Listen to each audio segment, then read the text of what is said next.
Hi everyone, and thank you for joining us for tonight's event on how to get the offer you want. Before we get started, I'd just like to acknowledge the traditional owners of the land in which you're on. And also acknowledge the Kaurna people as the traditional owners of the land in which all of the University of Adelaide's campuses are on as well. So tonight's event, we're going to help you understand, what's next, what happens when you get results, how do you kind of accept your offer, or perhaps you might be waiting for the offer that you really want. So this presentation is designed mostly for domestic school leavers. So if you are a domestic student and you've recently finished high school, then this is going to be really relevant for you. Or if you're supporting somebody, so you might be a parent or an aunt or uncle or whoever you might be, maybe a mentor of somebody who's looking at university in 2021, this will be really helpful for you to be able to support them through the next steps as well. It's really important to note that lots of this information does cross over, and there'll be a lot of information in tonight's presentation which is really relevant for adult entrants as well. Couple of quick things before we get started. Some of you have already found the question and answer chat box. So if you do have any questions, please put them in there and our team will get back to you. So in the background, you can see we have our future students team who are on hand ready to answer your questions there. But if you would like to chat one-on-one and perhaps you have some more specific questions, then our live chat facility is open. And that's probably the best place for you to start that dialogue with us about what your circumstances are and how we can help best support you. So please take a look at our live chat function as well. At the end, we'll answer some of the general questions that come up in the Zoom Q&A. So we might reply directly throughout the presentation, or like I said, at the end, we'll have a bit of a conversation around some of those as well. If you're watching this after the live event, then we do have a series of after hours question and answer sessions. So please keep watching for the dates and times of those sessions as well. With me tonight, you'll see I have my colleague, Joel Driver. So he also works in our team and supports thousands of future students every year on their pathway to university. So what we will cover, we're going to start to look at what's included in tonight's session. So we're going to start to look at the critical dates that are coming up for you, or perhaps ones that have maybe already passed and hopefully you've met those. Where to find information about our degrees and what are some of the resources you can tap into on your next steps. We're going to go through applying for SATAC as a Year 12 student, which some of you may have already done, but we're going to really look at the next layer of that as well. Ordering your preferences, all sorts of things around early conditional offers, when you get your results and how you might respond to your offer as well. We're going to talk about what study looks like in 2021. Of course, 2020 has not been the year that most of us probably expected at the start of the year. So we're going to have a chat about that as well. We'll talk through where to get some help. And then, like I said, at the end, we'll reply and answer your questions. So there are some critical dates that's important for us to cover. So most of you probably have applied through SATAC already. So SATAC is the South Australian Tertiary Admissions Centre, and that's where you, of course, apply for university in South Australia. Some of you might have applied for an early conditional offer under the Year 11 entry pathway. Applications of that have closed on the 28th of August. So hopefully your school, if you did apply under that, provided us your grades and you have already received that early conditional offer sometime in September. On the 30th of September, early applications closed. So these are particularly relevant for our competitive programs. So things like dentistry, oral health and veterinary bioscience, they all closed on this date. And this was also the last day to apply without paying a late fee. So from September through to December, early offers may be made at any stage. And on the 1st of December, this is the equal consideration deadline. So ideally, you want to have your preferences. If you don't already, you want to have them in and set by this day. On the 15th of December, if you are a Year 12 SACE student, then this is the Year 12 results day. And the IB results will be released a little bit later in early January. On the 15th of January, this is when the main offer round will happen. So thousands of offers will go out to students all across Australia on this day. And the second offer round will be on the 28th of January, and this will all consider all preferences. Then from Tuesday, the 2nd of February onwards, there's pretty frequent offer rounds that get a little bit smaller on Tuesdays and Thursdays right through until March.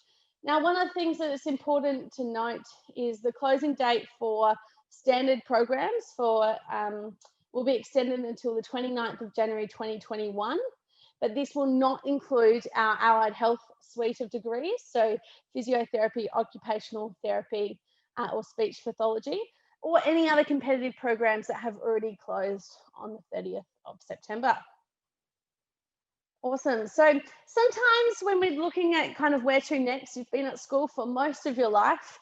It's kind of made sense. You've gone from one grade or 1 year level until the next year level, year after year, hopefully. And so applying to university can be a little bit confusing, or perhaps if you didn't consider university when you're at school and you're an adult entrant, it might be a little bit overwhelming, and we totally understand that. So that's why we run sessions like these to help you through the process. So I guess the first step is for you to choose your degree. Obviously, once you've chosen what you're aiming to go into, you can apply via SATAC, and you get 6 preferences as part of this application process. So make sure you order them in the order which you most want to do first, and then which you least want to do, or might be a backup option as number 6. We'll talk about that a little bit more in a minute. And then you'll get your results. So this might be your ATAR, it might be a stat score, it might be something else, and we'll talk about entry pathways tonight as well. And then hopefully you get the offer you want, and then you respond to your offer. From there, your next step is enrolling. So it can be a pretty straightforward, streamlined process. Fantastic. So the first step, choosing what you want to study. Our Degree Finder tool is incredibly useful for you to have a look at the content that sits within the various degrees, or what the entry requirements are, or any prerequisites that might occur. So I really recommend you explore this tool to think around the topic areas that you're interested in, and look at those kind of entry requirements in particular. And also it can be really useful to look at the degree structure too, because that shows you some of the topics which you might be studying, or a little bit more information about the content of the course as well. You can also explore various courses on offer through the SATAC guide or the SATAC website as well. And this is where they have the key dates and all of the application information. You can also have a chat to us. So talk to us about kind of what you're thinking, and then we'll help you see what degree might fit best for where you want to go in the future. So if you haven't already, then jump on Degree Finder and take a look. Like I mentioned earlier, applying via SATAC, so applications are now open. You apply at satac.edu.au. You can list up to 6 preferences as well. So keep that in mind. And like I said, make sure they're in the order of what you most want to do first, to what might be a backup, or what you least want to do as number 6.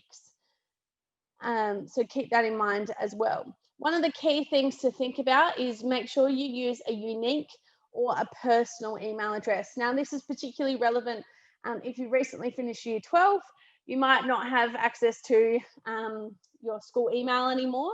So make sure that you have used a personal email address so that we can communicate that to you when hopefully you get an offer in January as well. So you need to have access to that. Also, if you're using a family email address and you have another sibling which might be applying at the same time, then this can cause some issues in the SATAC system as well. So make sure it's a unique and a personal email address, so you have access to it all the way over the summer.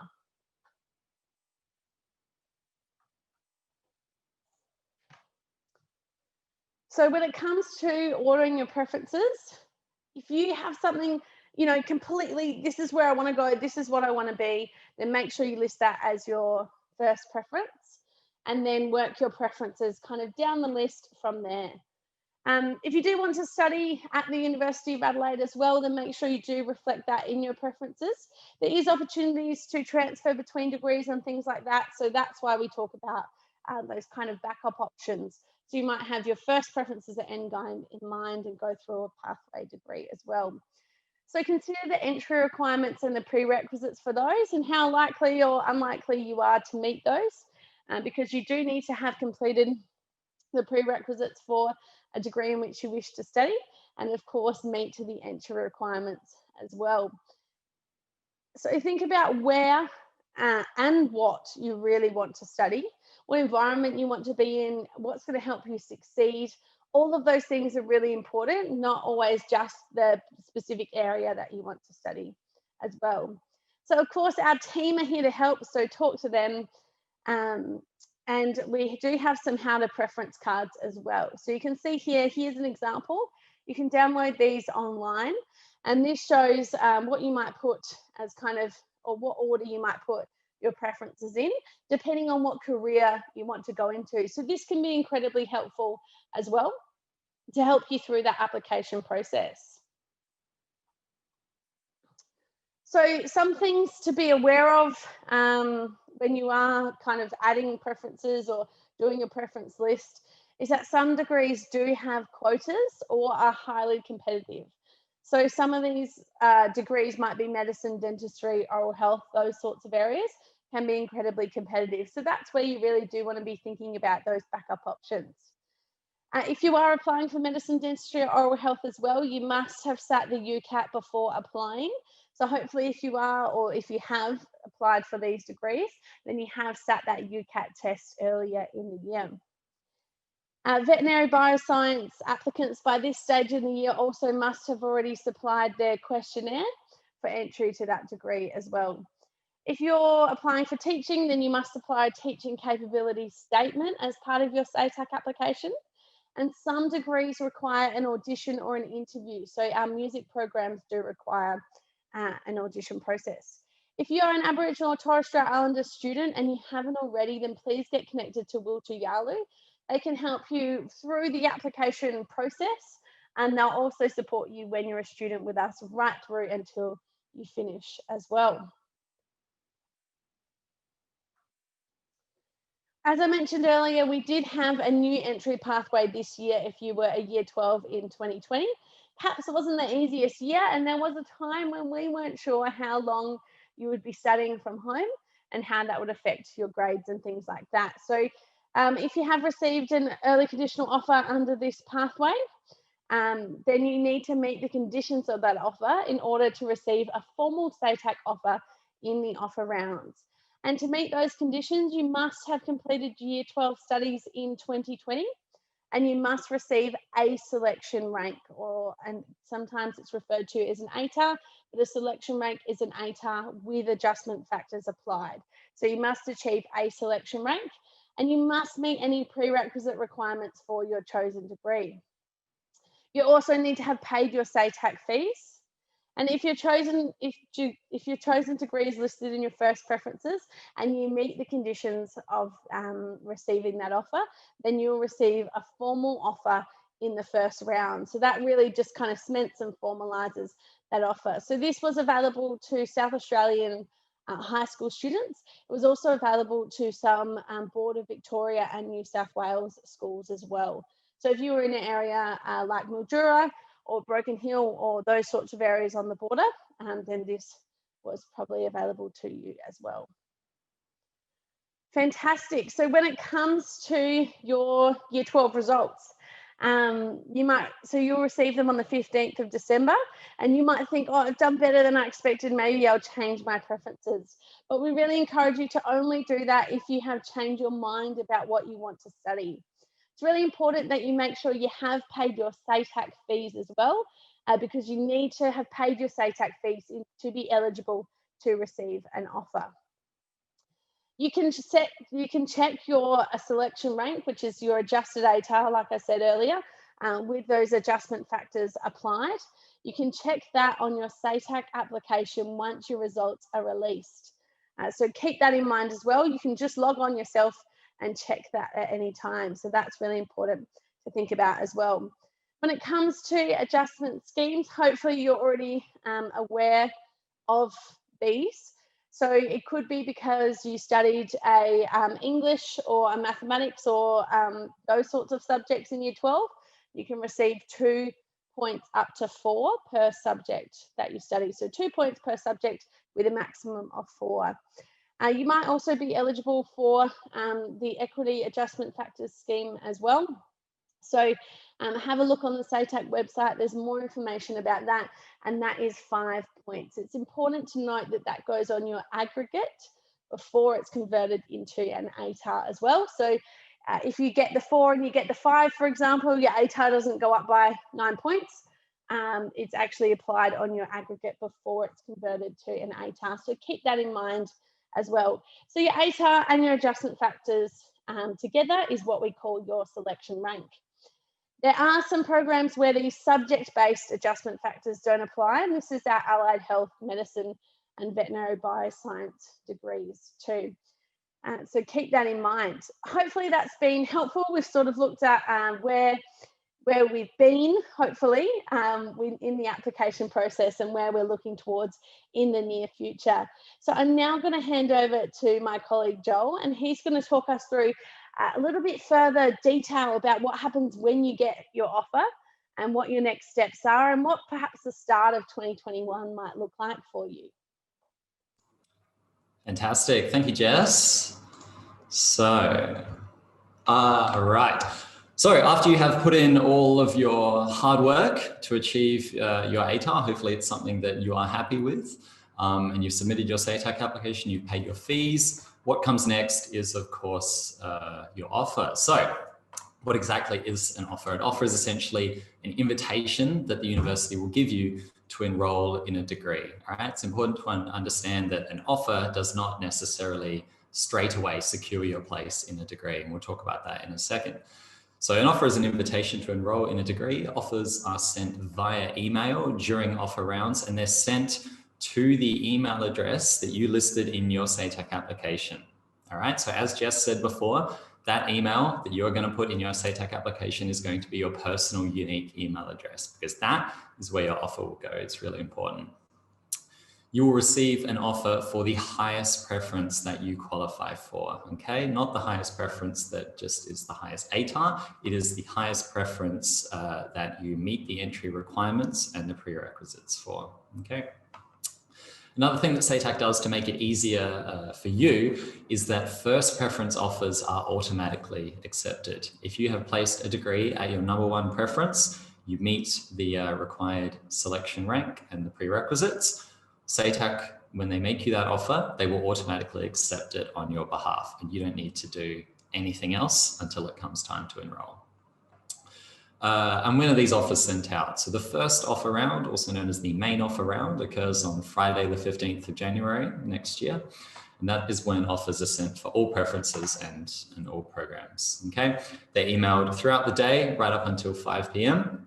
Now, don't stress too much if you don't receive an offer. There could be a variety of reasons here.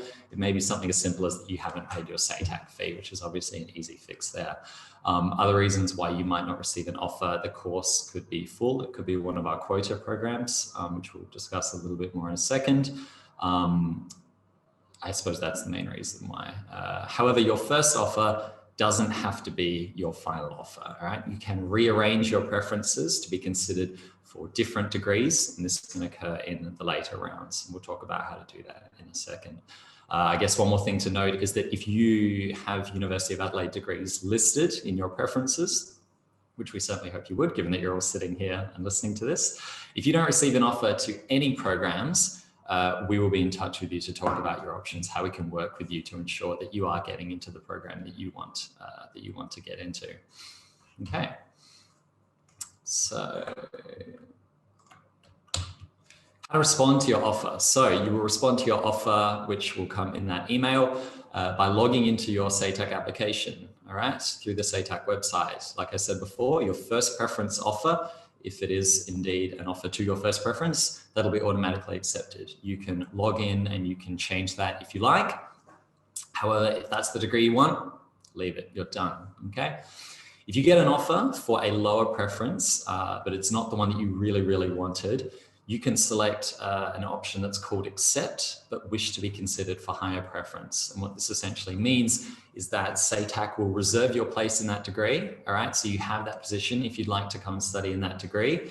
However, they will consider you in future offer rounds for preferences that you have above that preference, okay?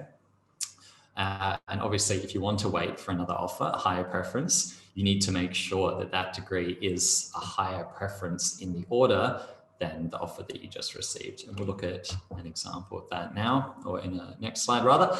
So what are your options for responding to your offer? So 6, I guess, there is accept, but wish to be considered for higher preference, defer. And deferring essentially means that you are locking yourself into, well, not locking yourself in, but you're acknowledging that you would like to study that degree, but you'd like to take maybe a year off, all right? Not all degrees can be deferred, okay? The majority of our degrees, you are able to defer. However, there are a few examples where you can't defer. It's I believe, around our medicine, veterinary bioscience, those quota programs that you can't defer your offer. But double check with us afterwards if you'd like to know whether your program is deferrable, okay? Likewise, you can defer your offer, but also select that you wish to be considered for a higher preference. So same as I talked about before, this means that SATAC will wait until future offer rounds and then put you in the round for consideration for those higher preference degrees. And the final one is reject, but wish to be considered for higher preference. And what this essentially means is that you are declining your degree, but you would like to be considered for a higher preference in one of those other programs. Yeah. So before, when I was touching on defer, I just made a bit of an error. I've just realized, so you actually can defer our medicine, dentistry, and oral health programs, all right? So like I said, deferring is a great option if you're maybe not sure about, you're not certain, you're not set on the program that you'd like to study. You always have that choice to defer it. Your place will be waiting for you when you come back. Okay, so let's go through a quick example now. What would it look like if you are made an offer for a degree that is a lower preference than the one that you actually want to study? So in this example, the student has placed Bachelor of Accounting as their #1 degree, followed by Commerce, Business Management, Project Management, Finance, and Arts. The degree that they would like to study is Accounting. As you can see, they have received an offer to the Bachelor of Business Management. What they would need to do, given that they would like to go into our Bachelor of Accounting, is log in to SATAC and they would respond to their offer, accept, but wish to be considered for higher preference. They do not need to make any change to that order of preferences. That order of preferences that you can see there is perfect, all right?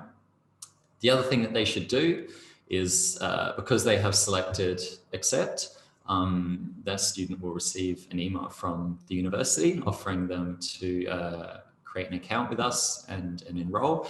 And what that student want to do in this situation is create that university account. So you'll get your university ID, you'll get your university email address, you'll get access to all of our systems. However, you shouldn't enroll in your courses yet because obviously you don't have an offer to the degree that you want. All right. Then moving on to additional offer rounds, assuming that the student has an ATAR, meets the prerequisites for that preference and that there are enough places and other factors, all going well, they will be made an offer to their higher preference, and that is the Bachelor of Accounting. Okay, so after that email has come through with the offer for the Bachelor of Accounting, that is when they should accept the new offer via SATAC and then come back into our system and enroll in classes. And we'll talk about how enrolling works in a second.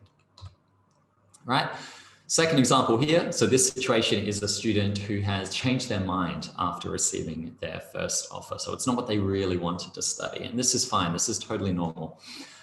In this example here, the student's initial preferences were media, creative arts, math science, comp sci, and the Bachelor of Science, right?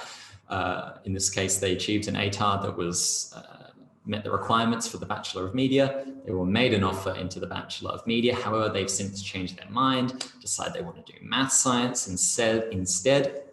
So what they need to do is log into SATAC and they need to change their preferences around, all right? They need to move math sciences up above their Bachelor of Media, okay? And then they need to change the response in SATAC to accept, but wish to be considered for higher preferences, okay? And then in future offer rounds, hopefully everything going well, that offer will come through for the Bachelor of Mathematical Sciences, and then the student can accept that and start enrolling in classes. Cool. So further offer rounds, after that main offer round on the 15th of January, offers continue to be made. They're made weekly throughout January, February, and March, all right?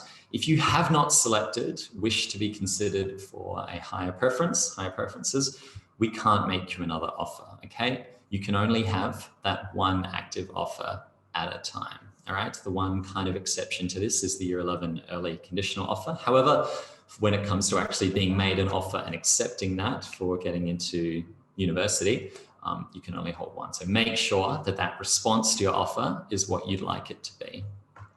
And the last thing I guess that's worth mentioning is that waiting for an offer won't negatively affect your enrollment, okay?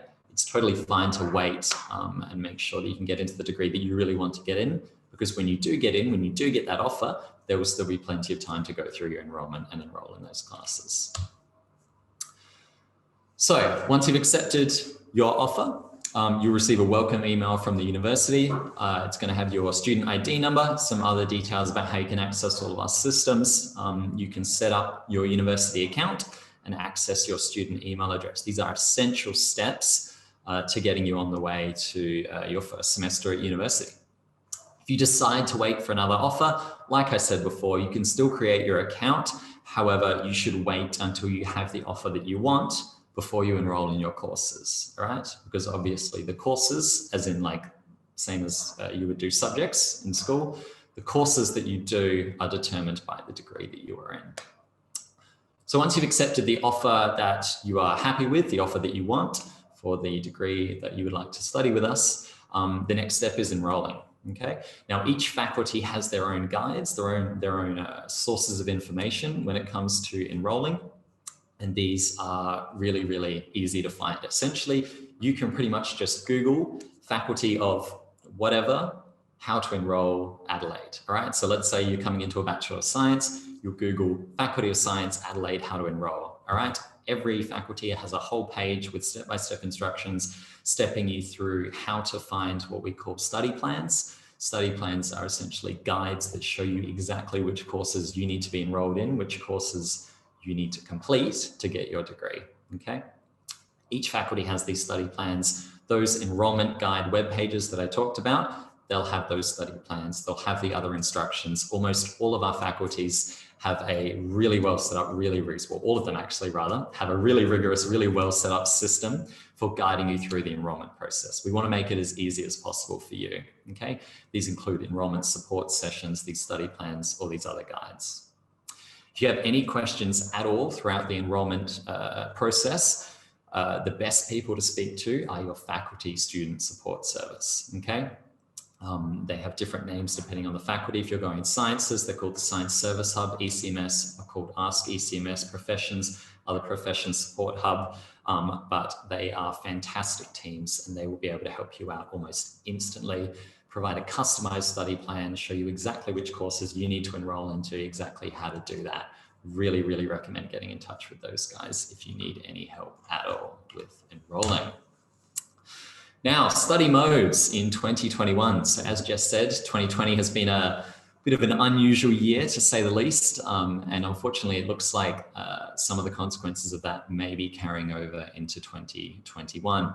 What this essentially means is that we have taken course content and study plans, we've adjusted them where we have to take into account social distancing requirements, all right?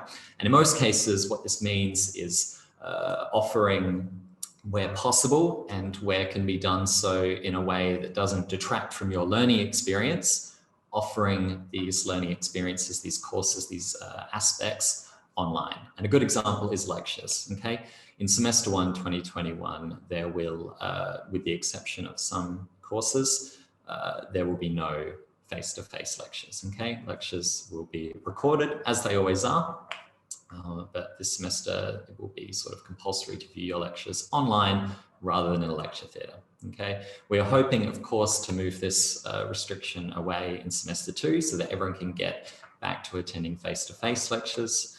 But that is one example of how the way that we deliver our courses, the way that we deliver the University of Adelaide experience under these new requirements. Other things that will change are, for example, you might have practicals, tutorials, workshops, all these unique class types that will vary depending on the degree that you're in. Some of these will become remote online options. Some of them will still be face-to-face, all right? If you are doing a degree in chemistry, you still need to be in a lab doing your chemistry practicals. It's unavoidable, all right? So there are some exceptions to that where you'll still have that face-to-face learning. And it's important to note that in every possible situation where we can maintain things face-to-face, we are doing that because we want to make sure that you're getting on campus, you're getting that really hands-on experience because we know that that's what works best. When you enroll in your subjects through our system called Access Adelaide, you'll be able to see which options are available for remote study, okay? So you can see whether the courses that you're enrolling in will be ones that you'll be going to face-to-face or whether they're ones that you will be engaging with online. Okay, so we have some live after hours Q&A sessions coming up. So there is one happening right now, so between 7 and 9 p.m. today, and you can see those dates that are on the screen there at the moment. Between these times, we are going to have a dedicated team specifically for answering your questions in relation to 2021 commencement, all right? If you follow that URL there, that's ua.edu.au/future-chat. You can log on and speak with one of our future students team and they can help you out with any questions. It's probably also worth mentioning that there are plenty of other sources of information, all right? It's not just these 2-hour sessions where we can give you help. We are available all day, every day. Doesn't matter whether you'd like to call us, send us an email. You can still drop in. We'd rather you didn't. We'd rather you sent an email until everything goes back to normal. However, you can find all of this information about how to contact us on that knowledge base there. So the third one down, future.ask.adelaide.edu.au. If you scroll to the bottom, you will see some contact options, and that's how you can get in touch with our team. Okay, it's probably also worth noting that this session is being recorded and we will share the recording and the slides with you after the presentation. Awesome, so that concludes the content of our presentation today. What we are going to do now is go through some questions. So while Jess and I have been talking, we have had a huge number of questions come through in the background.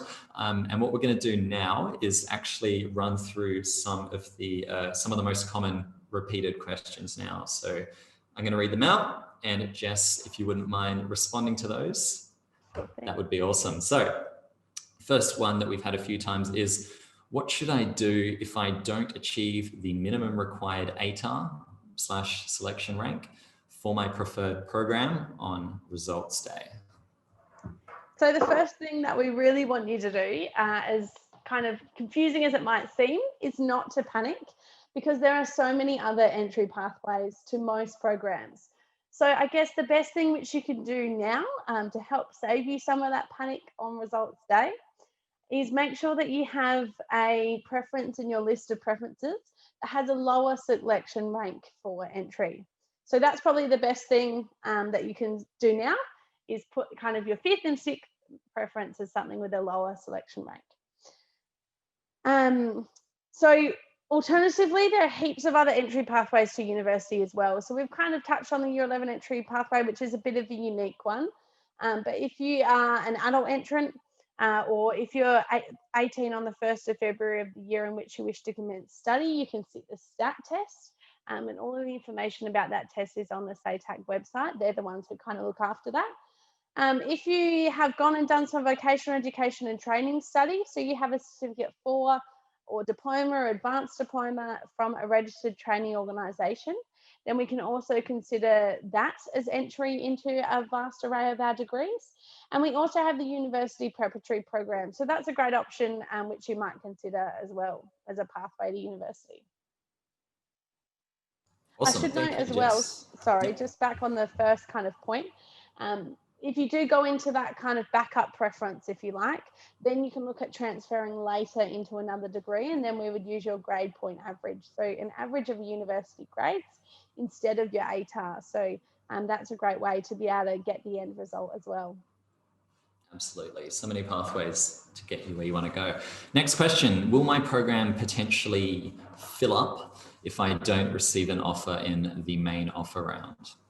So it is important to note that some programs are more competitive for admission than others. However, where possible, we will still make offers in later rounds as long as you meet the minimum entry requirements for the degree and places are available. So the main kind of exceptions to this rule are our quota-based programs. So this is our medicine, dental surgery, oral health, and Bachelor of Science, Veterinary Bioscience, where they can be a bit of an exception to that rule. Awesome, thank you. Next one, from a student who has said, I want to study engineering, but I don't meet the prerequisites. How can I complete the prerequisites for your engineering degrees? So most of the time that's okay, and this happens quite a lot. Of course, when you're picking subjects in school, you might be picking kind of from year 10, what you're going to do in year 11, and then therefore what you'll continue to do in year 12. And in that time, you might change your mind about what you want to do heaps of times, and that's totally okay. So for students who have completed, say stage 2 mathematical methods or an equivalent subject, depending on where you are, and have achieved a minimum selection rank of 70 or equivalent, if you're doing the IB program, for example, then the Bachelor of Engineering pathway is a great option, where it's basically a 1-year kind of course, if you like. You can look at a couple of different types of engineering if you want to, and you'll do first year university topics, which are kind of the equivalent of the year 12 level of specialist math, for example.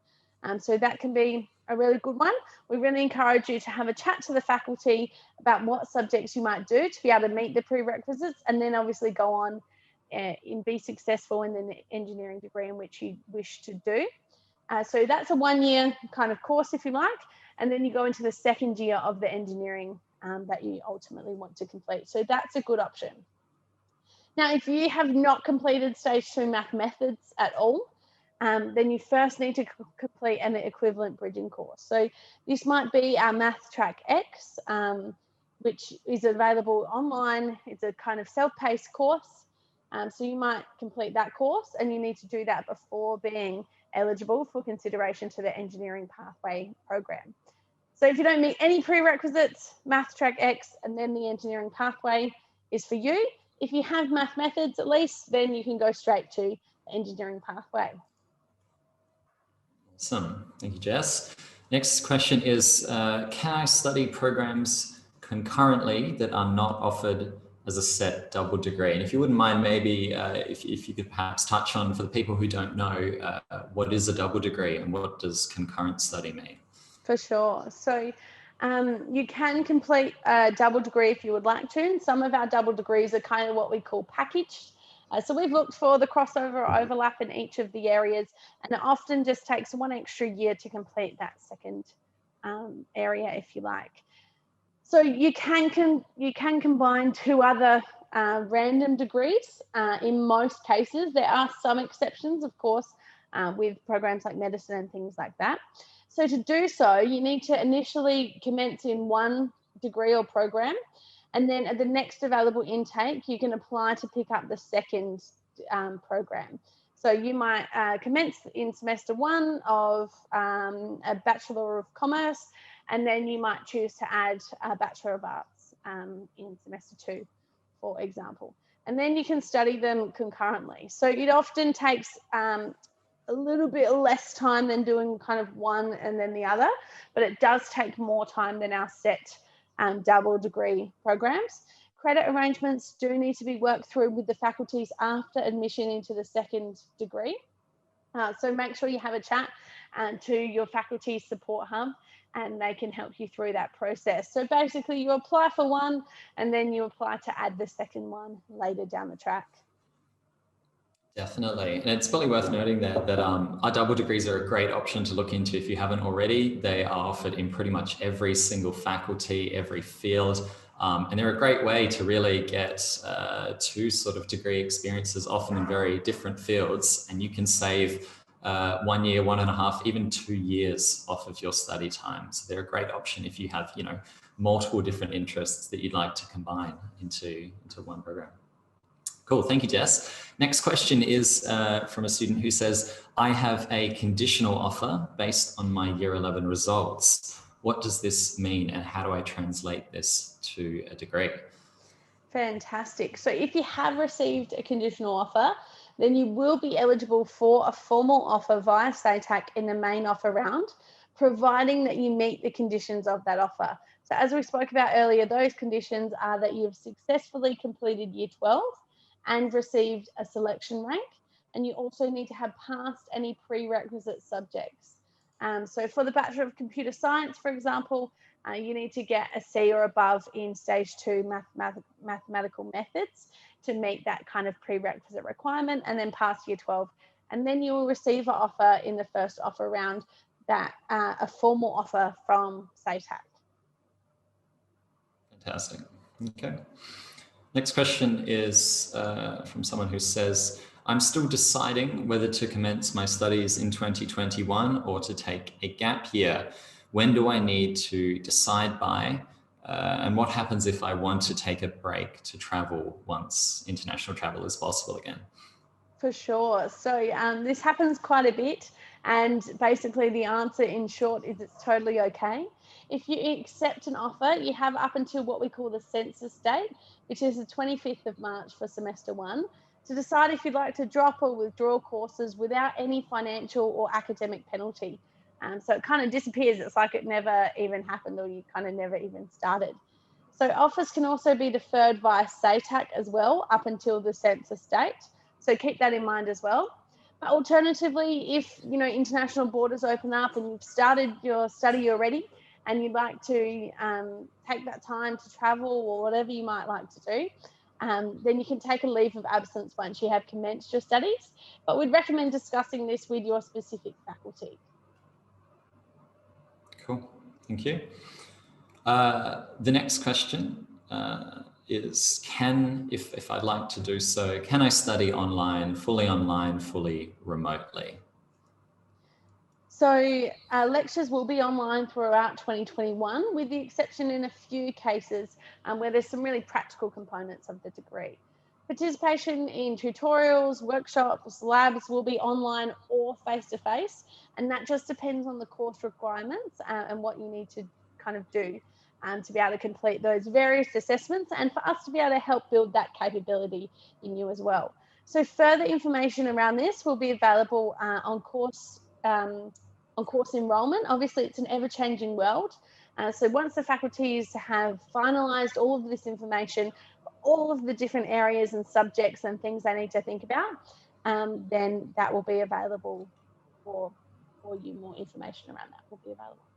Awesome, yeah. And is it the case that it's at the moment it's really only semester 1 that's been decided on in terms of those teaching arrangements, right? We don't fully know what semester 2 of 2021 will look like. So we very well could be back to face-to-face for semester 2 21, is that right? Yes, we could be. Who knows? That's it. Okay, awesome. Cool. Well, that is basically all of the major questions that we've had come through. So what we might do now is just flick this presentation back a couple slides. Oh, here we go. We'll put it on. Let's do that one. Okay. So there you've got the link to submit your future questions. We'll hang around for a few more minutes. If we get questions that are coming through, like the same one coming through over and over, we'll unmute ourselves and answer them with the group.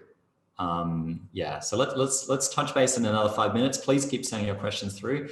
That right there is the link to do it at, and we'll touch base again shortly. Thank you.